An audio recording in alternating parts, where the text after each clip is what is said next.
नमस्कार मित्र हो, मी डॉक्टर साईनाथ बिंदगे पुन्हा एकदा तुमच्यासमोर आलोय इतिहासाचा तिसरा भाग घेऊन. आज आपण अभ्यास करणार आहोत युरोपमधील वैज्ञानिक दृष्टिकोनाचा विकास आणि इतिहास लेखन. 18वे शतक हे युरोपच्या इतिहासातील अत्यंत परिवर्तनाचं शतक म्हणून ओळखल्या जातं. केवळ युरोपच्याच नाही तर संपूर्ण जगाच्या इतिहासावर ज्या शतकामध्ये अनेक बदल, स्थित्यांतर, परिवर्तन घडून आलेले आहेत, अशा अनेक बदलांचा तो साक्षीदार आहे. इसवी सन 18व्या शतकाच्या काळापर्यंत युरोपमध्ये तत्वज्ञ आणि विज्ञान या क्षेत्रामध्ये लक्षणीय प्रगती झाली. वैज्ञानिक पद्धतीचा उपयोग करून सामाजिक आणि ऐतिहासिक वास्तवांचाही अभ्यास करता येणं शक्य आहे असा विश्वास विचारवंतांना वाटू लागला. परिवर्तनामुळे, प्रबोधनामुळे लोकांची सदसद विवेकबुद्धी जागृत झाली. आजपर्यंतचा जो माणूस केवळ दैवीय घटनांच्या संदर्भात विचार करत होता, त्याच्या विचाराची परिकल्पना किंवा सीमा ही देव, देवता आणि धर्म या पलीकडे जात नव्हती. किंबहुना त्याची बुद्धी ही धर्माने नियंत्रित केलेली होती. अशा अवस्थेमध्ये त्याच्या विचाराला जे मोकळं क्षेत्र मिळायला पाहिजे होतं किंवा स्वतंत्रपणे विचार करण्याची जी प्रज्ञा किंवा स्वतंत्रपणे विचार करण्याची जी सदसद विवेक बुद्धी आपण ज्याला म्हणतो, ती त्याच्यामध्ये जागृत झालेली नव्हती. परंतु 18व्या शतकापर्यंत साधारणतः युरोप आणि अमेरिकन राष्ट्रांमध्ये अशा प्रकारच्या वैचारिक जागृतीला सुरुवात झाली आणि त्यातून लोकांच्या सदसद विवेक बुद्धीला चालना मिळत गेली आणि त्यातून मग प्रत्येक गोष्ट सत्याच्या कसोटीवर तपासून पाहायला सुरुवात झाली. एखादी बाब आपल्यासाठी योग्य आहे की नाही, चांगली आहे का वाईट आहे, खरी आहे का खोटी आहे, अशा प्रकारची शहानिशा आता केली जाऊ लागली. आणि यामुळं झालं काय, विज्ञान आणि तत्वज्ञानाच्या क्षेत्रातील प्रगतीमुळं माणसाच्या वैचारिक क्षेत्राच्या परिसीमा वाढल्या आणि त्यामुळं माणूस आता सदसद विवेकबुद्धीनं प्रत्येक गोष्टीचा विचार करू लागला.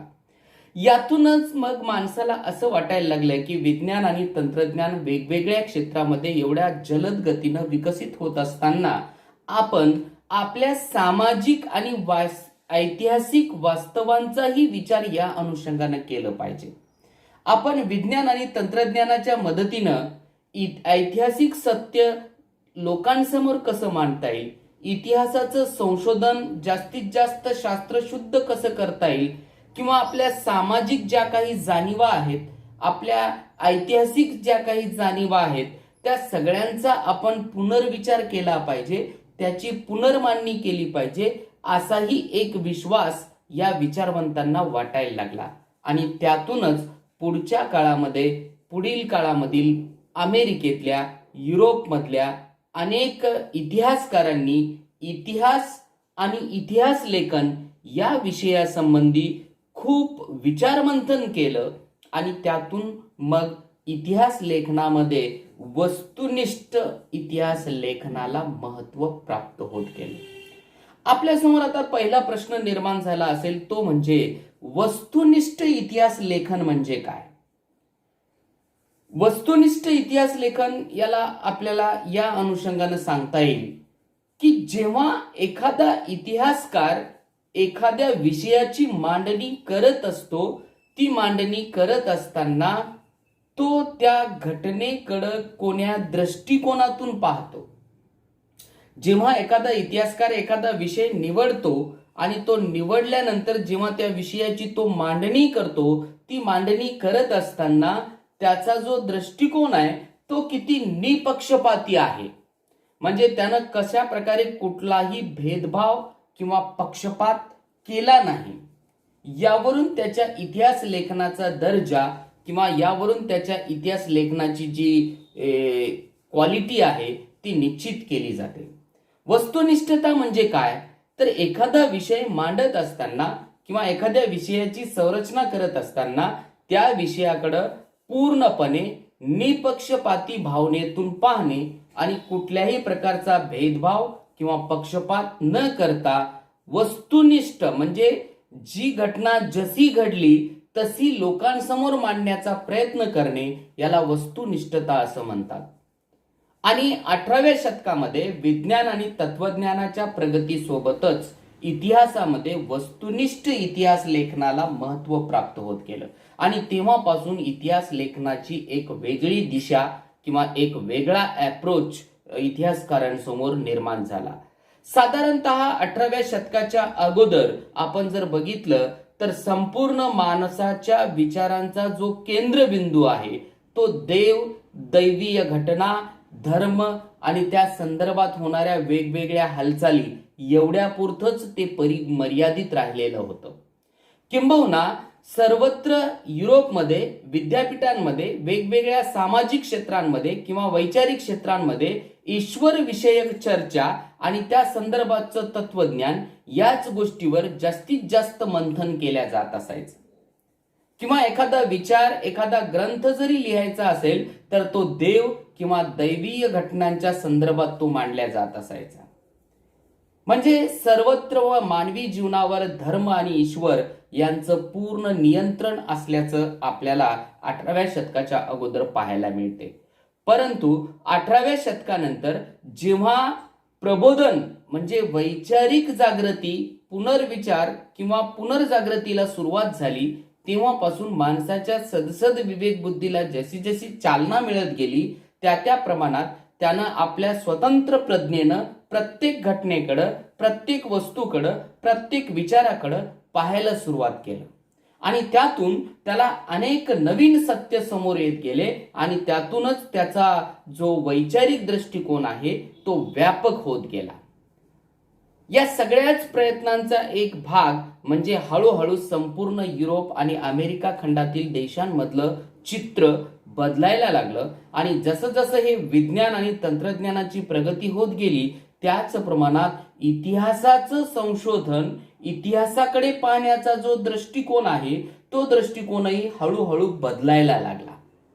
आणि हा बदलण्याचा पहिला प्रयत्न जर कुठे झालेला असेल तर तो जर्मनीमधील गॉटिंगेन विद्यापीठामध्ये झालेला आहे.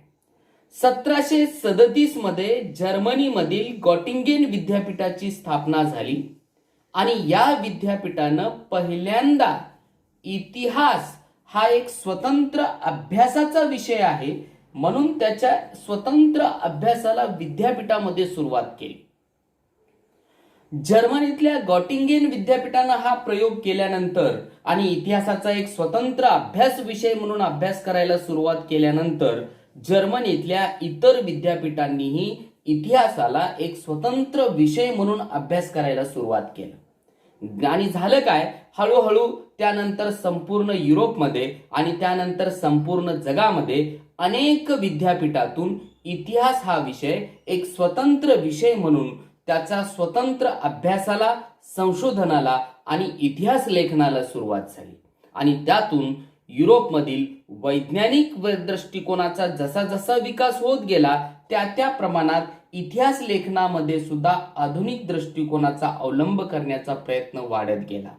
असे अनेक इतिहासकार आहेत आणि अनेक इतिहास लेखक आहेत की ज्यांनी इतिहास लेखन शास्त्र विकसित करण्यामध्ये अतिशय मोलाचं योगदान दिलेलं आहे.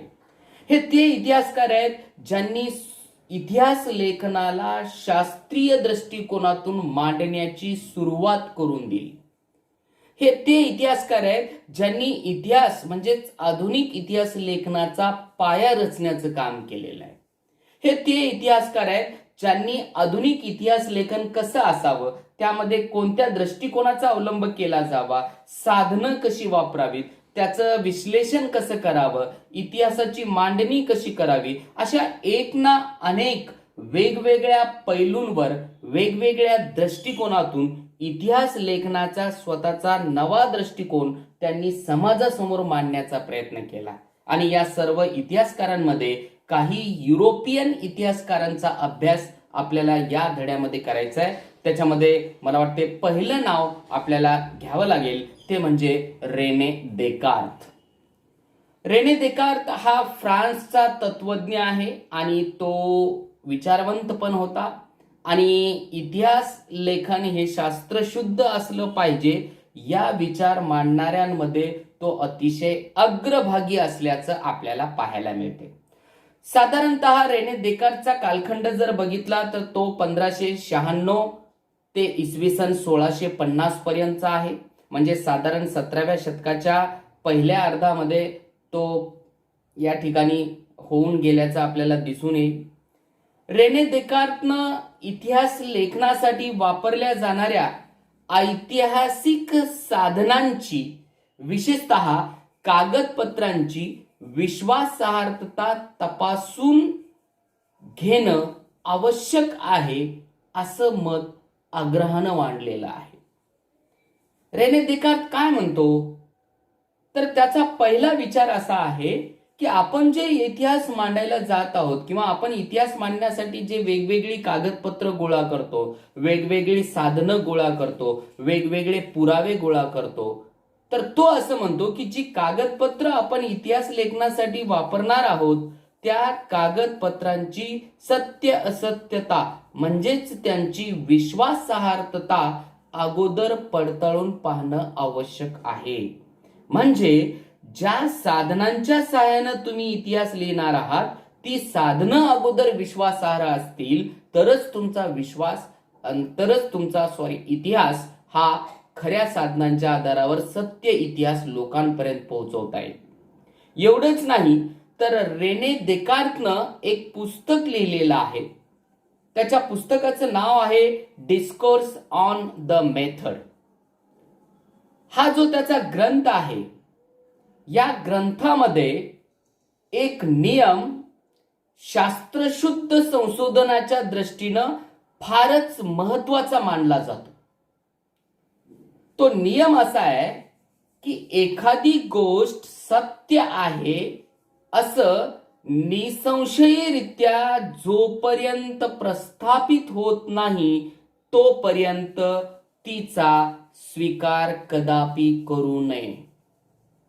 हे मी सांगत नाहीये तर रेने देकार्त आपल्या डिस्कोर्स ऑन द मेथड या ग्रंथामध्ये सांगतोय.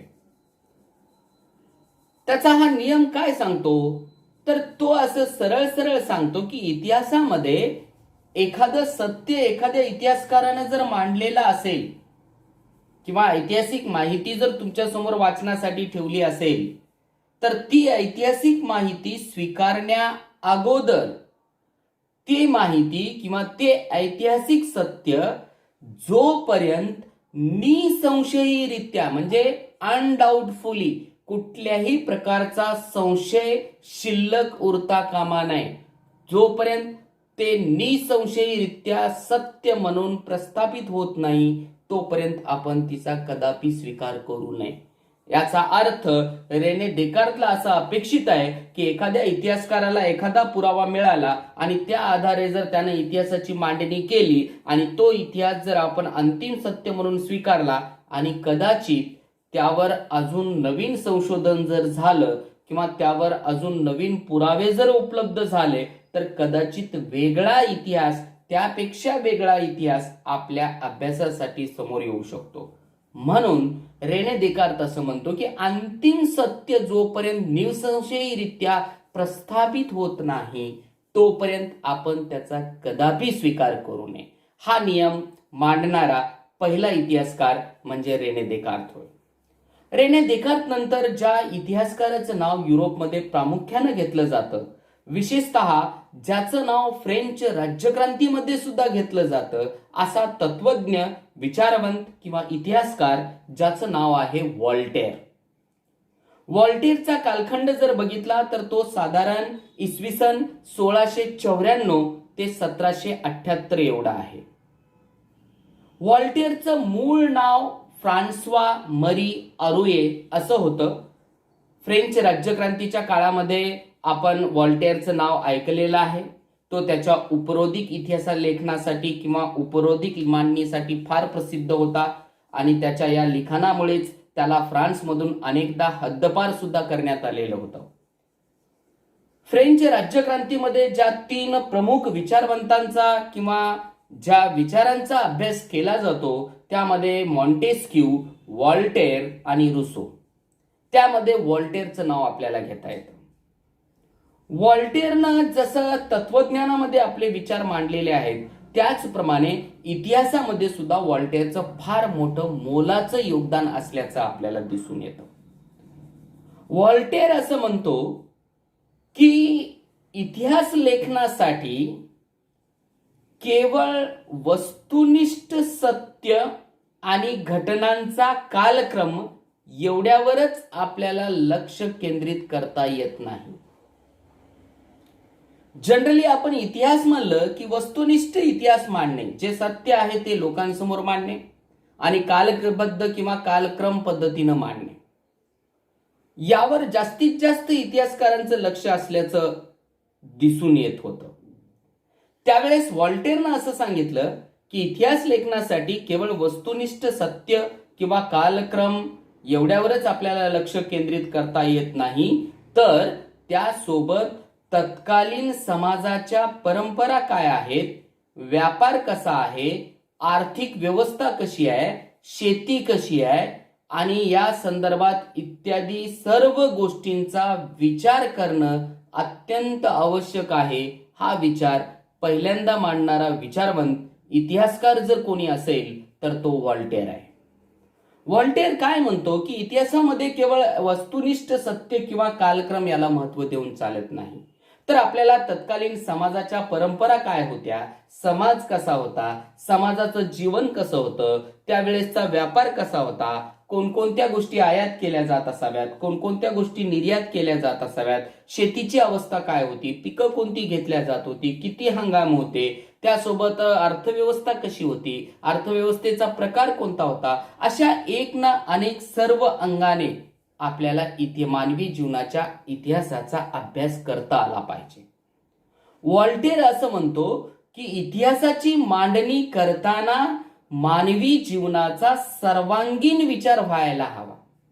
सर्वांगीण म्हणजे मानवी जीवन जगत असताना माणसाच्या अनेक पैलू आहेत. आर्थिक पैलू आहे, सामाजिक पैलू आहे, राजकीय पैलू आहे, धार्मिक पैलू आहे, सांस्कृतिक पैलू आहे. आणि इतिहासाचा अभ्यास म्हणजे केवळ घटनांची मांडणी करणे नव्हे, तर मानवी जीवनाच्या या सर्व अंगांचा साकल्याने अभ्यास करून त्यांच्यामधला जो अंतरसंबंध आहे तो मांडण्याचा प्रयत्न करणे आहे. थोडक्यात मानवी जीवनाच्या सर्व अंगांची मांडणी विचार इतिहासामध्ये झाला पाहिजे. तोच खरा इतिहास आहे, तोच संपूर्ण आणि समग्र इतिहास आहे. हा विचार मांडणारा फ्रेंच तत्वज्ञ इतिहासकार व्हॉल्टेर यानं इतिहासाला अगदी अतिशय महत्वाचं आणि मोलाचा असा विचार दिलेला आहे. आणि हा विचार पुढे आला आणि त्याच्या दृष्टीनं व्हॉल्टेरनं जे विचार मांडलेत त्यामुळंच व्हॉल्टेरला आधुनिक इतिहास लेखनाचा जनक असं म्हटल्या जाते. He is known as the father of modern historiography. या अगोदर आपण हेरोडोटसचं नाव घेतलेलं होतं. आपण हेरोडोटसला इतिहासाचा जनक असं म्हणलेलं आहे, तर व्हॉल्टेरला आधुनिक इतिहास लेखनाचा जनक असं म्हटल्या जाते. म्हणजे सांगण्याचं तात्पर्य व्हॉल्टेरनं इतिहास संशोधन किंवा इतिहास लेखनाची जी व्याप्ती आहे ती प्रचंड मोठ्या प्रमाणात वाढवण्याचं काम केलं. केवळ घटनांची मांडणी करण्यापुरतं इतिहासाला मर्यादित न ठेवता मानवी जीवनाचा समग्र विचार किंवा समग्र अभ्यास इतिहासामध्ये झाला पाहिजे. या दृष्टीनं व्हॉल्टेरनं इतिहासाची व्याप्ती अनेक पटीनं वाढवण्याचं काम केलेलं आहे. म्हणूनच की काय, इतिहासामध्ये व्हॉल्टेरला आधुनिक इतिहास लेखनाचा जनक या नावानं ओळखल्या जाते. त्यानंतर ज्या विचारवंतांचा अभ्यास आपण करणार आहोत त्या विचारवंताचं नाव आहे George William Frederick Hegel. George Hegel असंही आपण त्याला म्हणू शकतो. याचा कालखंड साधारण इसवी सन 1770 ते 1831 एवढा आहे. हा जर्मन तत्वज्ञ आहे, हा जर्मन विचारवंत आहे आणि या जर्मन विचारवंतानं सुद्धा आधुनिक इतिहास लेखनामध्ये अतिशय मोलाची भूमिका बजावलेली आहे. या इतिहासकारानं ऐतिहासिक वास्तव तर्कशुद्ध पद्धतीनं मांडण्यावर जास्त भर दिलेला आहे. या विचारवंतानं ऐतिहासिक वास्तव हे तर्कशुद्ध पद्धतीनं मांडल्या गेलं पाहिजे, हा त्याचा सगळ्यात महत्वाचा विचार जो या ठिकाणी त्यानं मांडलेला आहे. जॉर्ज हेगेल असं सांगतो की इतिहासामध्ये तर्कसुसंगत इतिहासाची मांडणी असली पाहिजे. आणि तो एवढंच नाही तर याही पुढे जाऊन सांगतो की इतिहासातील ज्या काही घटनाक्रम आहेत, हे घटनाक्रम म्हणजे इतिहासाची प्रगती दर्शवणारे टप्पे असतात. म्हणजेच आपण इतिहासाची मांडणी करत असताना ज्या घटनेनुसार त्याची मांडणी करतो, मुळात त्या सर्व घटना ह्या त्या इतिहासाची प्रगती दाखवणारे टप्पे आहेत. मानवी जीवनाच्या या समग्र वाटचालीमध्ये माणसानं जे अनेक टप्पे पार करत करत आजचा हा टप्पा पोहोचलेला आहे किंवा या टप्प्यापर्यंत तो येऊन पोहोचलेला आहे, तर या टप्प्यापर्यंतचा जो प्रवास आहे त्या प्रवासातील प्रगतीचे टप्पे दाखवण्याचं काम हा कालखंड किंवा घटनाक्रम करत असतात. हा विचारही हेगेलनं मांडलेला आहे. एवढंच नाही, हेगेल असंही म्हणतो की इतिहासाची मांडणी करणारा जो इतिहासकार आहे तो वेळोवेळी उपलब्ध होत असलेल्या पुराव्याच्या साह्यानं किंवा पुराव्यांच्या आधारे इतिहासाची मांडणी करत असतो. आणि जसे जसे वेळोवेळी पुरावे उपलब्ध होत जातात, पुराव्यानुसार त्याचं इतिहासाची मांडणी ही बदलणं स्वाभाविक आहे. म्हणजे ज्या प्रकारचे पुरावे उपलब्ध होतील त्या प्रकारचा इतिहासकार मांडत असतो. याचा अर्थ एखाद्या इतिहासकारानं मांडलेलं ऐतिहासिक सत्य हे अंतिम सत्य आहे म्हणून आपल्याला स्वीकारता येत नाही, कारण इतिहास संशोधन ही एक अखंडित चालणारी प्रक्रिया आहे. आज जे पुरावे उपलब्ध आहेत त्यापेक्षा वेगळे पुरावे उद्याला उपलब्ध होऊ शकतात. आजच्या पेक्षा आज जो इतिहास आपल्याला ज्ञात आहे त्यापेक्षा वेगळा इतिहास उद्या आपल्याला ज्ञात होऊ शकतो. त्यामुळे इतिहासकार इतिहासाची मांडणी ही पुराव्यानुसार बदलत जाणं स्वाभाविक आहे. एवढंच नाही, जॉर्ज हेगेल हेही सांगतो की इतिहासाचे संशोधन किंवा इतिहासाची जी अभ्यास पद्धती आहे ती विज्ञानाच्या अभ्यास पद्धतीपेक्षा वेगळी आहे, परंतु ती विज्ञानाच्या अभ्यास पद्धतीपेक्षा कोणत्याही बाबतीत कमी नाही. हा विचार पहिल्यांदा मांडण्याचं काम जॉर्ज हेगेलने केलेलं आहे आणि त्याच्या या विचारामुळेच बाकी अनेक तत्वज्ञांची खात्री पटवण्याचं काम सुद्धा हेगेलच्या या विचारानं केलेलं आहे. तो असं म्हणतो की विज्ञानाच्या अभ्यास पद्धती ह्या इतिहासाच्या अभ्यास पद्धतींपेक्षा वेगळ्या आहेत, परंतु त्या कुठल्याही बाबतीमध्ये कमी प्रतीच्या नाहीत. हा विचार मांडण्याचं काम हेगेलनं केलेलं आहे. एवढंच नाही तर हेगेलनं 2 पुस्तकं लिहिलेले आहेत. पहिल्या पुस्तकाचं नाव आहे एन्सायक्लोपीडिया ऑफ फिलॉसॉफिकल सायन्सेस. या ग्रंथामध्ये हेगेलने जेवढी काही त्याच्या आयुष्यभरामध्ये व्याख्यानं दिलेली आहेत, जे काही लिखाण केलेले आहे किंवा लेख लिहिलेले आहेत, ते सर्व व्याख्याने आणि त्यानं लिहिलेली लेख हे सगळे एकत्र करून संकलित करून हा ग्रंथ साकारलेला आहे आणि या ग्रंथाला नाव देण्यात आलेलं आहे एन्सायक्लोपीडिया ऑफ फिलॉसॉफिकल सायन्सेस. त्यानंतर हेगेलचा एक दुसरा महत्वपूर्ण ग्रंथ आहे, त्या ग्रंथाचं नाव आहे रिझन इन हिस्ट्री. या ग्रंथामध्ये इतिहासामध्ये जी कारणमीमांसा असते किंवा एखादी इतिहासात घडलेली एखादी घटना अशीच का घडली, ती तशीच का घडली, या मागची कारण परंपरा शोधण्याचा जो दृष्टिकोन आहे तो दृष्टिकोन मांडण्याचं काम या ठिकाणी जॉर्ज हेगेलने केलेलं आहे. एवढंच नाही तर इतिहास संशोधनामध्ये हेगेलचं सगळ्यात महत्वाचं योगदान जर काही असेल तर तो म्हणजे त्यानं मांडलेला द्वंद्ववादाचा सिद्धांत. होय, हेगेलचा द्वंद्ववादाचा सिद्धांत, ज्याला डायलेक्टिक्स असं म्हणतात, तो अतिशय प्रसिद्ध असा सिद्धांत म्हणून ओळखला जातो. हेगेल असं म्हणतो की एखाद्या घटनेचा अर्थ जर आपल्याला समजून घ्यायचा असेल तर आपल्याला त्या घटनेच्या दोन्ही म्हणजे परस्पर विरोधी अंगांचा विचार करावा लागतो.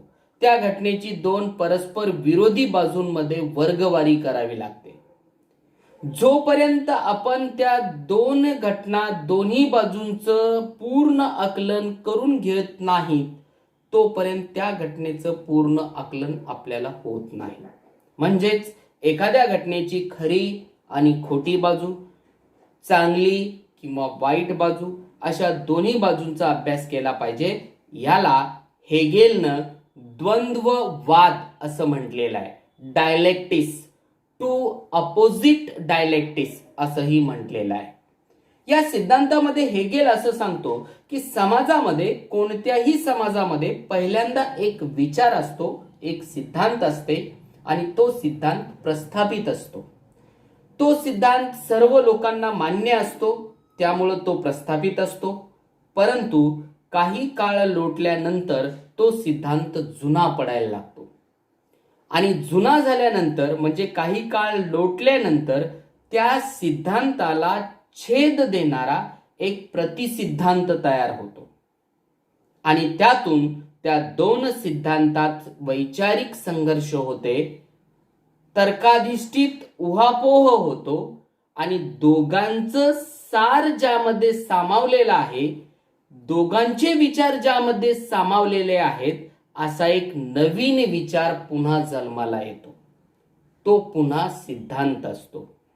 नव्याचे 9 दिवस, त्यानुसार हा नवीन सिद्धांत काही दिवस समाजामध्ये प्रस्थापित असतो, चालतो. पुन्हा त्या सिद्धांताला छेद देणारा एक प्रतिसिद्धांत तयार होते आणि पुन्हा त्या दोघांमध्ये तर्काधिष्ठित उहापोह होते आणि त्यातून पुन्हा एक नवीन सिद्धांत जन्माला येतो. सांगण्याचं तात्पर्य, हेगेलनं हा जो द्वंद्ववादाचा सिद्धांत मांडलेला आहे, या सिद्धांताच्या रूपानं हेगेलनं समाजाचा विकास हा कशा प्रकारे विचार आणि प्रतिविचार, क्रिया आणि प्रतिक्रिया यातून होत आलेला आहे, हे मांडण्याचा प्रयत्न हेगेलनं आपल्या या द्वंद्ववादाच्या सिद्धांतामध्ये केलेला आहे. सांगण्याचं तात्पर्य, हा सिद्धांत म्हणजे वैचारिक विकासाचा सिद्धांत आहे. माणसाची जी वैचारिक प्रक्रिया विकसित होत आलेली आहे ती अशाच द्वंद्वातून होत आलेली असावी असाही तर्क मांडला जातो. सांगण्याचं तात्पर्य, हेगेलचा हा द्वंद्ववाद म्हणजेच भौतिक विकासवादाचा सिद्धांत आहे. अशा प्रकारे आज म्हणजे या तासामध्ये आपण रेने देकार्त, त्यानंतर व्हॉल्टेअर आणि जॉर्ज हेगेल या विचारवंतांचं आधुनिक इतिहास लेखनामध्ये असलेलं मोलाचं योगदान आणि आधुनिक इतिहास लेखनाला त्यांनी कशा प्रकारचं एक नवा दृष्टिकोन देण्याचा प्रयत्न केलेला आहे, त्यांनी कशा प्रकारे एक नवा वैचारिक अधिष्ठान निर्माण केलेलं आहे, हे सांगण्याचा प्रयत्न केलेला आहे. आणि यानंतर पुढच्या क्लास सिरीजमध्ये आपण उर्वरित युरोपमधील इतिहासकारांचं योगदान अभ्यासणार आहोत. तोपर्यंत धन्यवाद. Thank you very much.